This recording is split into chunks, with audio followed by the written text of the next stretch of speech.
Chapter 25. Wham, bam, thank you, ram. Well, whilst they're retracing their steps and slivers, I can tell you that Aries had turned and doubled back to the sheep prison. Now, lowering his head, he aimed his horns at the middle of the locked door and leaped, hurling his huge bulk against it. There was a crunch as the wood cobwebbed into splits beneath his bony brow. Snorting furiously, he stepped back and threw himself at the door a second time. Now it gave way, exploding into shards of flying wood that disappeared into the gloom beyond as he skidded through the hole to a halt at the top of the stairs. Startled, the sheep stared up at him like a display of woolly statues. Only Olaf moved, bustling past the others to the edge of the stall. Then stepping up onto its lowest bar, he raised his head and regarded Aries with eyes as round as cattle cakes. "Golden Ram, you have made of the escape," he said in disbelief as Aries clattered down the stairs, scattering scraps of wood behind him. "Why then you come here?" "Because no sheep should be kept away from the field," said Aries. "I've come to set everyone free." The word galvanised the sheep like a lightning storm. Suddenly alert, they bobbed and jostled, pushing against each other, eager for a better view of Aries as he turned towards Martha and Toby's stall. The hefty bolt on its gate reminded him of the one on the door of the Harpies' enclosure, and he'd certainly seen Alex open that often enough to know what to do. Taking it in his mouth, he slammed it back. For a moment, everyone held his or her breath as Toby stepped forwards and nudged open the gate before wobbling out on long, gangly legs, beaming, at which the cellar erupted into a cacophony of bleats and shrieks of delight. Horns crashed against bars, hooves clattered against the stone floor. Everywhere the sheep bounced up and down like woolly seesaws, their tails spinning with delight. For a moment, Aries stood. Glowing inside, he felt the sort of happiness that he hadn't known for years, not since he'd worn his fleece. Turning to Olaf's stall, he was surprised to see a look of admiration on the Icelandic's face.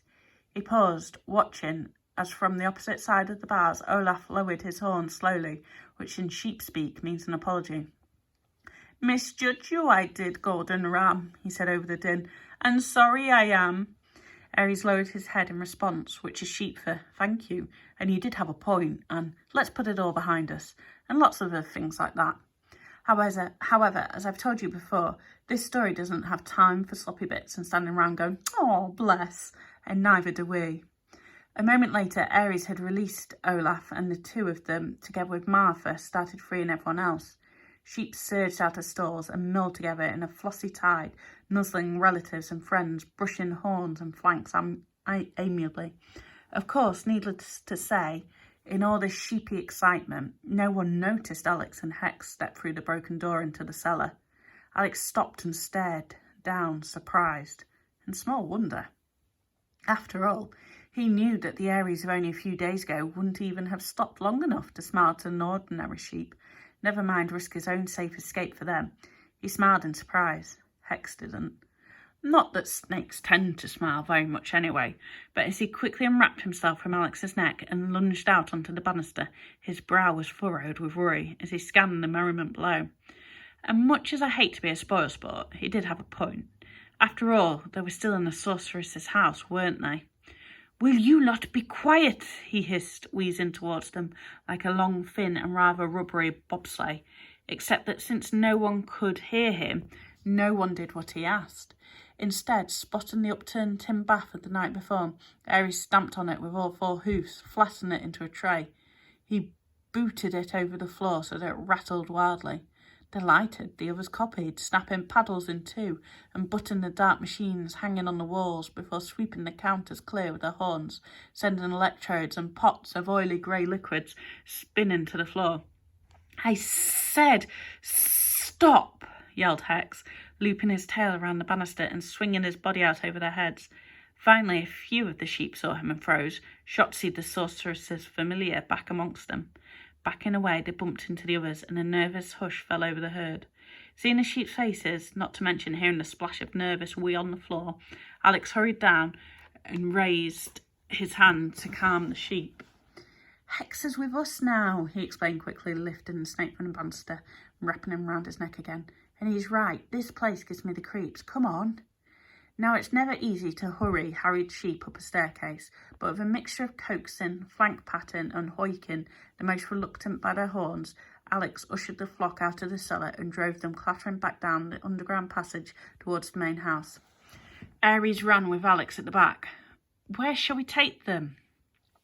Before Alex could answer, Hex swung down and, bouncing against Alex's chest, frowned at Aries. "You didn't consider that before you let them all out?" hissed Hex, his eyes glittering. "I knew Alex would come up with something," said Aries loyally. Alex frowned.